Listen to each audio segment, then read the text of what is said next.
Bwana Yesu Kristo aweze kusifiwa sana. Tunamshukuru Muumbaji kwa ajili ya nafasi ya siku ya leo.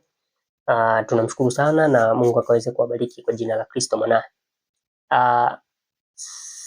Katika kipindi hiki, katika nyakati hizi, tunamshukuru Mungu kwa ajili ya safari ndefu ametuongoza.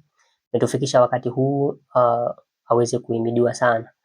Tunazidi kukualika ndugu yetu, rafiki yetu katika Kristo, ndugu yetu unazidi kufuatilia ya kwamba jitahidi sasa tuweze kuwapatia watu wengine jumbe ambazo tunazidi kuzipata na kuzidi kujifunza.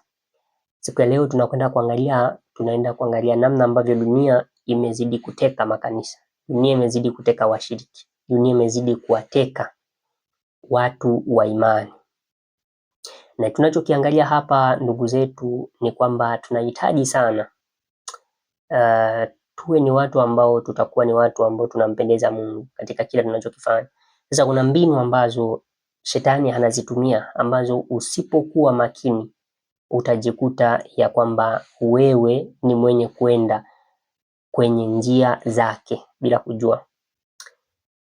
Ukiangalia katika kitabu cha Yohana wa kwanza, barua ya kwanza ya Yohana kwa watu wote, sura ya pili na mstari tutaanzia wa 15 na 16.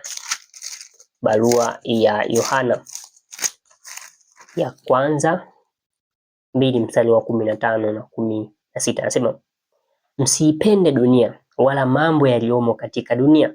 Mtu akiipenda dunia, kumpenda Baba hakumo ndani yake. Maana kila kilichopo duniani, yaani tamaa ya mwili na tamaa ya macho na kiburi cha uzima, havitokani na Baba, bali vyatokana na dunia. Vyatokana na dunia.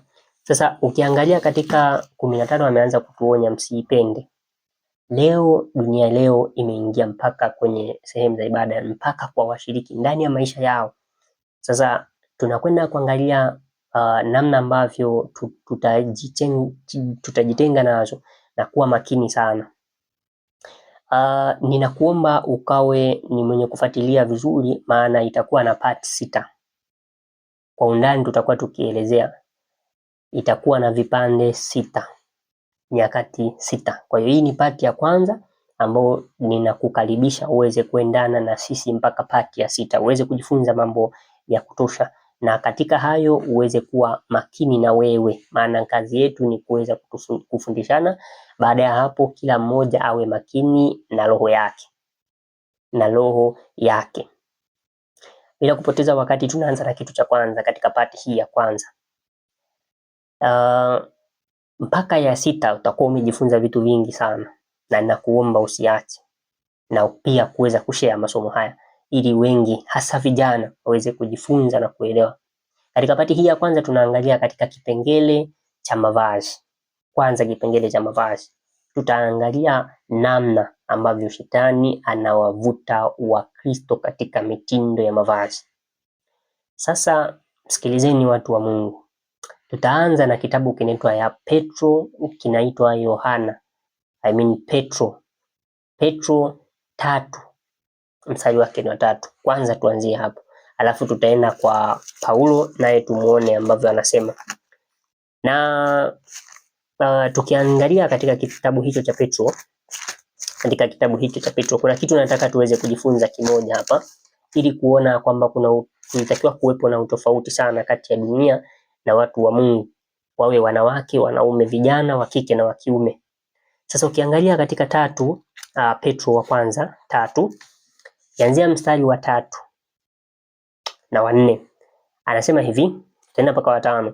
Kujipamba kwenu kusiwe kujipamba kwa nje, yaani kusuka nywele, kujitia dhahabu na kuvalia mavazi, bali kuwe utu wa moyoni usioonekana katika mapambo yasiyoharibika, yaani roho ya upole na utulivu, iliyo ya thamani kuu mbele za Mungu.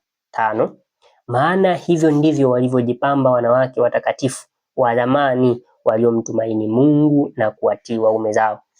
Kama unavyoona muktadha Petro alioandikia ni muktadha wa kuambia wanawake. Sasa usikilize lengo aliyokuwa nalo ni kuwatofautisha wanawake wa kumtii Mungu na wanawake wasiomtii Mungu. Anasema ndivyo walivyojipamba wale wanawake wa zamani. Sasa leo mavazi yanatakiwa yawe ni mavazi yenye kicho sana, lakini mitindo na fashion zinakuja kuwapeleka Wakristo wengi katika kuangamia, kwa sababu katika miili yao wanajikuta ya kwamba wanaonyesha miili yao, lakini katika kuonyesha huku miili yao, sikilizeni watoto wa Mungu, kuna kitabu kimoja nimewahi kukisoma kinaitwa Christian Dress. Katika hiki kitabu nikataka kujiuliza, hivi ni kwa nini ukiangalia katika mavazi leo, mfano tunapozungumzia mavazi ni hata lile linalomfaa mwanamke alibidi aweze kuwa na vazi linalomstiri mwili wake. Sasa leo mavazi yanakuja ambayo hayastiri miili. Unaona, hayastiri miili. Sasa hayastiri miili maana yake yanapelekea dhambi ya zinaa kuwa nje, lakini vile vile inawafanya watu wa Mungu miili yao inakuwa sio sadaka kwa Mungu. Kwa nini? Tusome maandiko mawili kidogo hapa. Kama kuna vazi lolote linalochonga mwili wako kama mwanamke, inachonga maumbile yako, jua hilo ni fikra za Shetani. Hapo uko kwenye mtego kwa ajili yako na kwa wale wanaokutazama. Lakini vile vile hata kama ni kwa wanaume, kama kuna nguo inayoonyesha na nguo ya ndani, hilo ni pigo Shetani anapatia, kwa sababu anataka maadili yaporomoke kupitia wewe. Kwa hiyo wewe umekuwa wakala. Wewe umekuwa wakala wa kutangaza biashara ya Shetani. Sasa ili uweze kubaki katika njia iliyo ya Mungu, ubaki katika hayo mavazi yanayorejesha. Na ndio unaona leo kuna mavazi mpaka yametoboka, yamechanika, na ndio yanakuwa ni fashion ya watu wa Mungu leo. Iwe ni nje ya nyumba yako au ndani, hayo mavazi hayapaswi kuvaliwa kabisa, kwa sababu yanaleta taswira ya kumtukuza huyu adui yetu katika roho. Sasa ukiangalia katika kitabu cha Timotheo ambacho nilitaka kukisema awali, nikasema tutakisoma, ameelezea rafiki yetu Paulo katika Timotheo sura yake ni ya 2, Timotheo barua ya kwanza. Anasema hivi, tuanzia mstari wa 9. Anasema vivyo hivyo wanawake na wajipambe kwa mavazi ya kujistiri kabisa, pamoja na adabu nzuri na moyo wa kiasi, si kwa kusuka nywele wala kwa dhahabu na lulu wala kwa nguo za thamani, bali kwa matendo mema, kama yawapasavyo wanawake wanaokiri uchaji wa Mungu. Kwa hiyo kuna wanawake wanaokiri uchaji wa Mungu na wale ambao hawakiri uchaji wa Mungu. Hawa wanabidi wawe na utofauti katika mavazi. Kuna watu wa Mungu wanaokiri uchaji wa Mungu, wawe vijana, wawe wazee, wanatakiwa wawe na utofauti na wale wasiokiri uchaji wa Mungu. Wanatakiwa wavae mavazi yenye kujistiri. Kama kuna mavazi ambayo Shetani anatumia kwenda tofauti na Mungu, ni haya ya fashion, yanaitwa ya kidijitali. Lakini vile vile utakuja kukuta kwamba leo mpaka wanawake wanavaa mavazi ya wanaume. Hili ni janga kubwa. Na ukiangalia katika kile kitabu, nafikiri nitakuja nikusomea hiyo quotation katika part ya pili. Nitakusomea hiyo vizuri uweze kuona, kama Bwana akisaidia uweze kuipata hiyo document hapo baadaye vizuri, ili uweze kuona kile ambacho kiko nyuma ya pazia ya mavazi. Unajua yule aliyetengeneza haya mavazi madogo mafupi ya wanawake alikuwa anaangalia ni kwa jinsi gani kahaba utaweza kuenea. Na mavazi leo ndio yamekuwa hayo mpaka ya kuingia nayo makanisani. Lakini vile vile utakuja kukuta kwamba Mungu alikuwa amekusha kusema kama kuna mavazi leo, sikilizeni watu wa Mungu, Mungu alikuwa amekusha kusema hivi, mwanaume apaswi kuvaa mavazi ya mwanamke, lakini vile vile mwanamke asivae ya mwanaume. Na hilo ndilo limeandikwa katika kitabu kinaitwa Kumbukumbu ya Torati. Lakini leo Shetani amekuja kutumia mbinu nyingine, ambayo hii mbinu ni ya kuwafanya wanaume waweze kuonekana kama wanawake na wanawake wachukue nafasi ya wanaume. Hiyo ni mbinu ya Shetani na unatakiwa uipinge kwa gharama yoyote. Hakuna sababu ya kukufanya kuvaa mavazi ya wanaume wewe mwanamke, lakini mwanamke kuvaa mavazi ya mwanaume na mwanaume kuvaa mavazi ya mwanamke. Hilo ni jaribu kubwa sana, unatakiwa ulishinde, kwa sababu unavyofanya hivyo unakuwa pia ni wakala wa shetani.